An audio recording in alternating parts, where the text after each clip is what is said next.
இது இல்லாம போறதுக்கு தானே எல்லா முயற்சியும் பண்றாங்க. அதான் அந்த சிங்க பெண்மணி படையை உருவாக்கியிருக்காங்களே.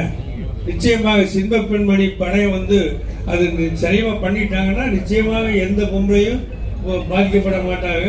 எந்த ஆணும் பெண்களுக்கு எதிராக ஒரு காரியத்தை செய்ய முடியாது.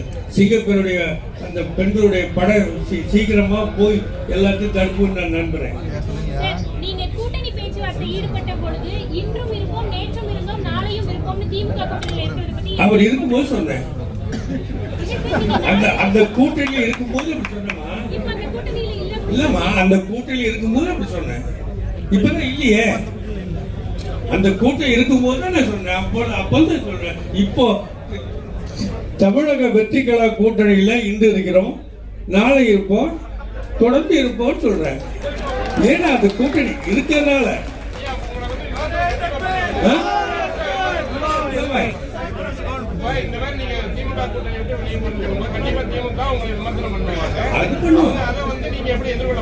இல்லங்க.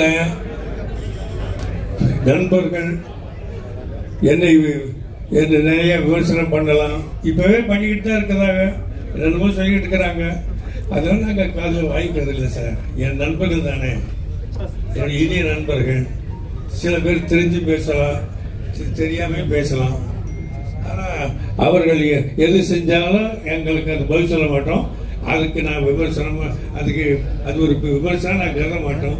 எங்க நண்பர்கள் எங்களுக்கு எதை சொல்லி மனசு தேர்க்கிறாங்கன்னு. சோஃபாவா? நாங்க சோஃபா வாங்கல சார். இல்லைங்க, அதாவது நீங்க எங்க முஸ்லீம் லீக் ஆபீஸுக்கு இதுவரைக்கும் எந்த சிஎம் வந்ததில்லை. இவருக்கு நாங்கள் ஆதரவு கொடுத்த பிறகு சிஎம்க்கு எங்க ஆபீஸுக்கு எல்லா ஆபீஸுக்கு போய் பண்ணது மாதிரி உங்க ஆபீஸுக்கு வரேன்னு எங்களுக்கு சொல்லிட்டாரு. நான் 3 தடவை வேணாங்க இந்த தெரு ரொம்ப சிக்கலான தெருவுங்க, இது நான் உங்க ஆபீஸ்ல நன்றி சொல்லிக்கிறாங்கன்னு சொல்லிட்டு இருக்கேன். இல்லை சார், நீங்க சொல்ற நன்றியை உங்க ஆபீஸ்ல நாங்கள் வாங்கிக்கிறோன்னு சொல்லிவிட்டேன். 3 தடவை 4 தடவை சொல்லி வேணாங்க, நீங்க பெரிய கூட்டத்தில் நீங்க நிக்க வேணாங்க அப்படின்னு. இல்லை எல்லா ஆபீஸுக்கும் நாங்கள் போனோம், உங்க ஆபீஸுக்கு வந்தா தானே நல்லா இருக்கும் அப்படின்னு சொன்னார். அப்படி வந்துட்டார். இவர் வந்ததுனால எங்க ஆபீஸ அலங்காரம் பண்றதுக்காக வேண்டி சினிமா பண்ணுவாங்க பாருங்க, ஒரு இரவோடு இரவா வெள்ளை அடிச்சு சோஃபாலாம், நீங்க சோஃபா கேட்டா அங்கேதான் போட்டது. நிறைய வாடகை சோஃபா வாங்கி போட்டோம்.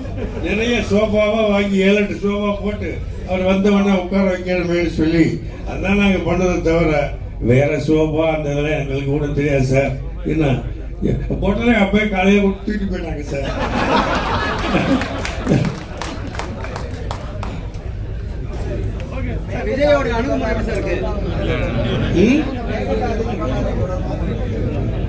சார், மேகதாது அப்படின்னா உங்களுக்கு தான் தெரியுமே, அங்க போய் பார்த்தா தெரியும்.